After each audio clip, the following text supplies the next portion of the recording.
El principal uso de estos espejos divergentes o convexos es para seguridad y vigilancia.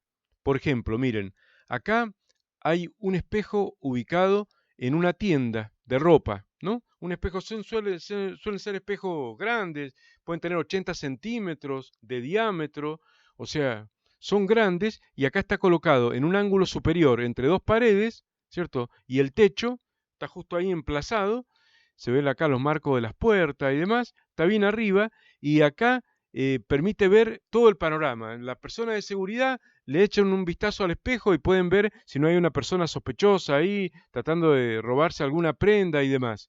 Y acá tenemos también un uso en vigilancia.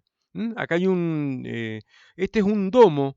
Generalmente son semiesféricos, no son pequeños casquetes para rayos paraxiales ni nada, son casi semiesferas y permiten visualizar todo un depósito y también para los serenos, personal de vigilancia, poder ver que no haya personas extrañas rondando por los pasillos y demás.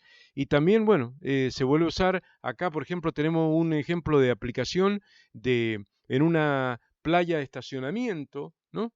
En una playa de estacionamiento, ahí podemos ver cómo está el espejote grande, son todos espejos de este tipo, o sea, convexos, o sea, divergentes. Ahí está fijado a la pared, abulonado en una pared y permite ver todo un campo grande visual.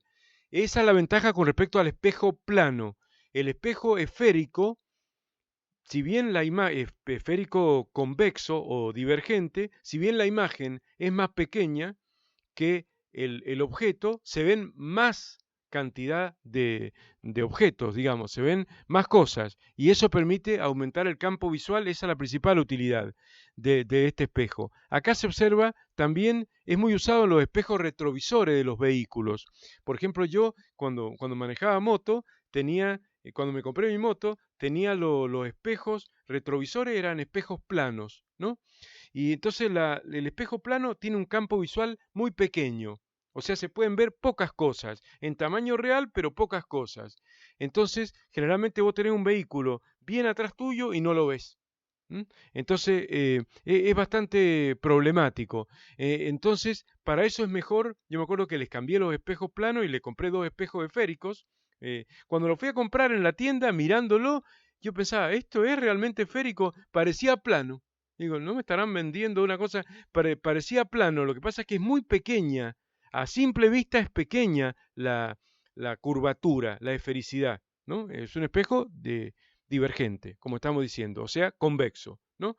Es muy pequeña, pero puesto a una cierta distancia e instalado en la moto, se puede ver perfectamente su utilidad, ¿no? Y para eso yo me gustó ejemplificarlo esto con esta página. Miren, me pregunto acá, ¿por qué un espejo convexo tiene más campo visual que un espejo plano? Y los comparo.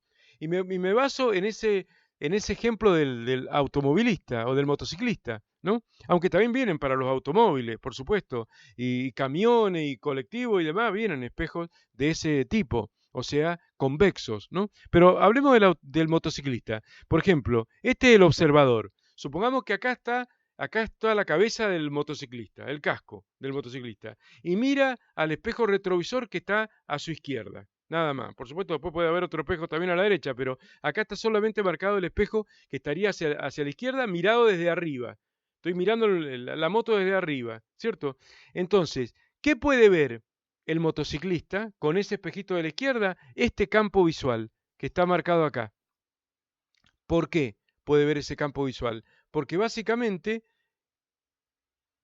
lo que tenemos para ver acá, ¿cierto? Es ese espacio debido a lo siguiente, miren.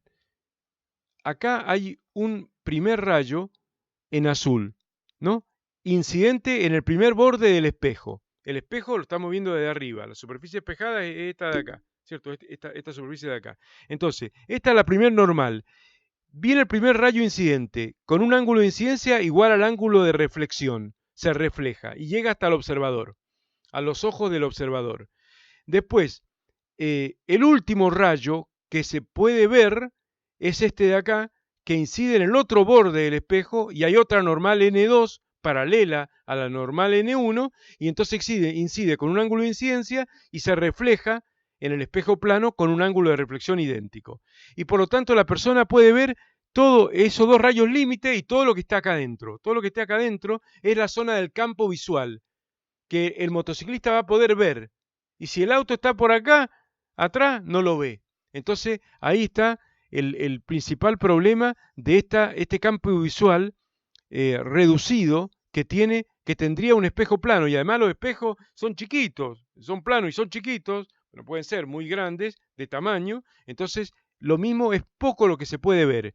En cambio, si uno lo reemplaza y en ese lugar le coloca un espejo esférico de este tipo, o sea, de convexo, ¿no? Se va a encontrar con lo siguiente, miren, el primer rayo que se puede ver va a ser este, pongámosle. Entonces, en ese punto de incidencia hay una normal N1, ¿no?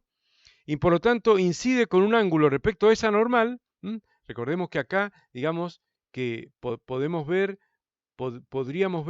como que hay una dirección tangente al plano y perpendicular a ella está la normal, ¿no?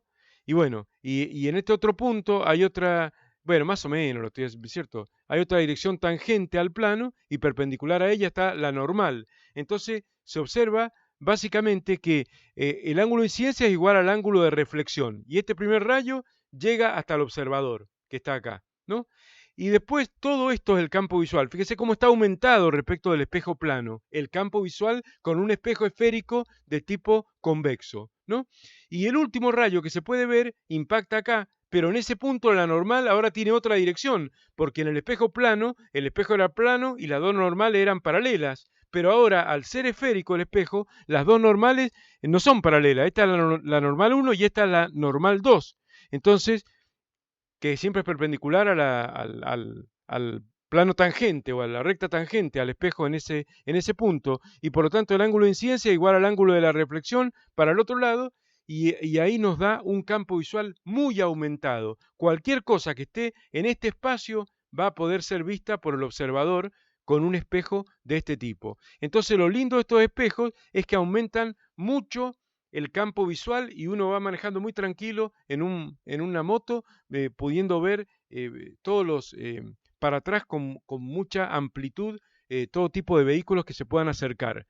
Lo que sí, se ve todo más pequeño. Entonces no tenés que confiarte en pensar que es un espejo plano, porque si no, vos lo ves chiquito y decís, no, está como a 100 metros y está ahí, a 20 metros el auto. Entonces hay que tener cuidado, hay que acostumbrarse, ¿o no? Se ve mucho más campo visual, pero se ve todo más chiquito, obviamente, ¿no? Entonces esa es la principal utilidad del aumento del campo visual de un espejo convexo. Por eso es tan usado, como les dije, en tareas de vigilancia, seguridad y, en este caso, también seguridad al conducir, ¿no? O prevenir accidentes en el caso de conducir. Porque acá hay un espejo que es de este tipo, pero fíjense, a veces, por supuesto, están también en los espejos retrovisores de los autos, también son espejos, a veces, ¿no? Son espejos de tipo convexo, pero si no, también ocurre a veces que hay espejo, este es un detalle, una parte de un espejo retrovisor, ¿no?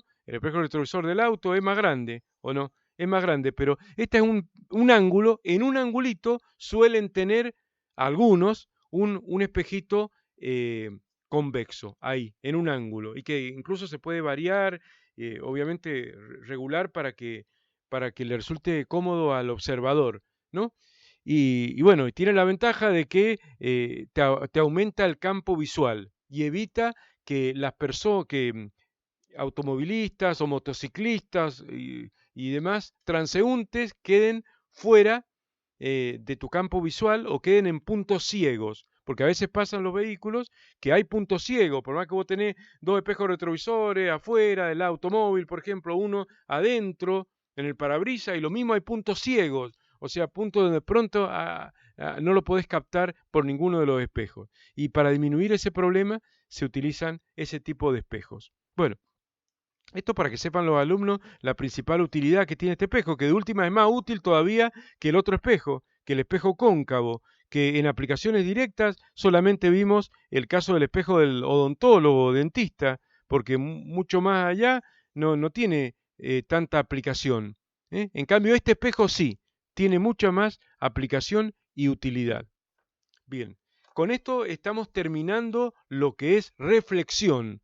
Después vamos a empezar con refracción. Pero bueno, ahora va a haber que hacer un cuestionario y bueno, y ejercicios para practicar. Y le voy a dejar también un resumen de fórmulas de la reflexión y va a haber que hacer ejercicios para practicar estas dos sencillas fórmulas que hemos visto durante este tema, que básicamente, como le mostré antes, son la ley de Descartes, ¿m?